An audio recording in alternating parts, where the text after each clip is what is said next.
Early in your career, you did some television. I did.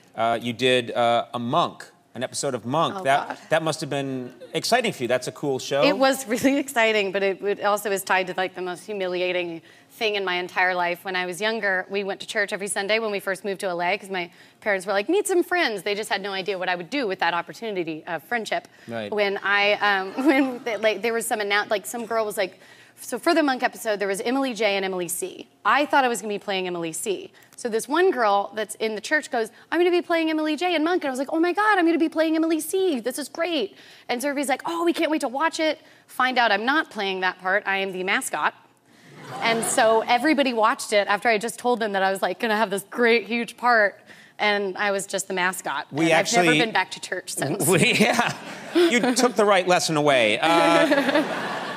We found the clip of you on Monk. You're now nominated for an Academy Award. Let's see some of this fine work that you did.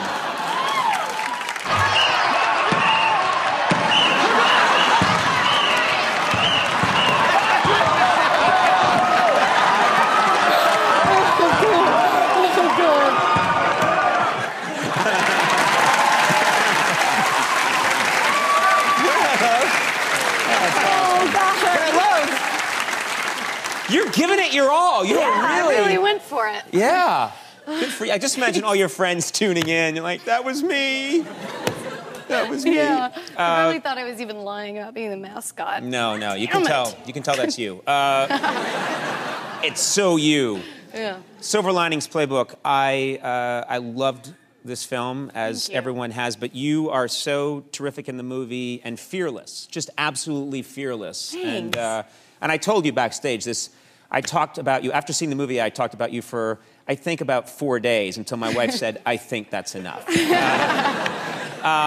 But really, such a brilliant performance. You took your parents to see the movie in Toronto, is that right? I did, yeah, and I'm sorry, Dad, God. What did you do? You embarrassed your dad? Yeah, and I'm about to do it again, because that's my favorite thing to do.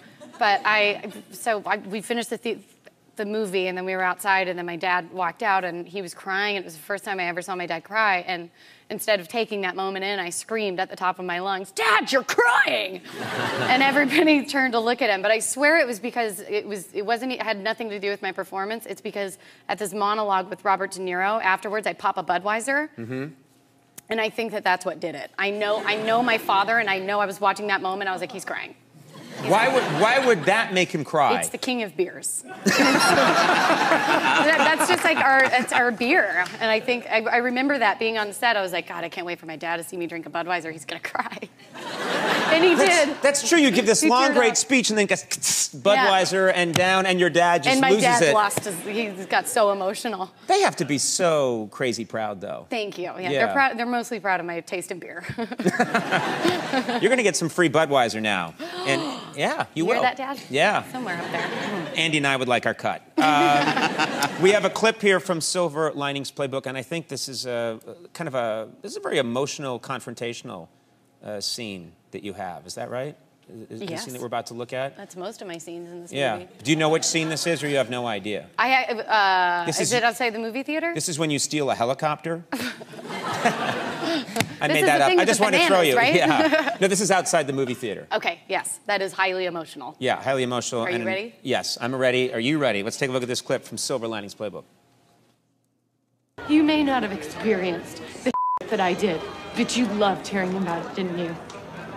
You are afraid to be alive. You are afraid to live. You're a hypocrite. You're a conformist. You're a liar. I opened up to you and you judged me. You're an asshole. You're an asshole. Get off me! Get off! You're harassing me! He's harassing me!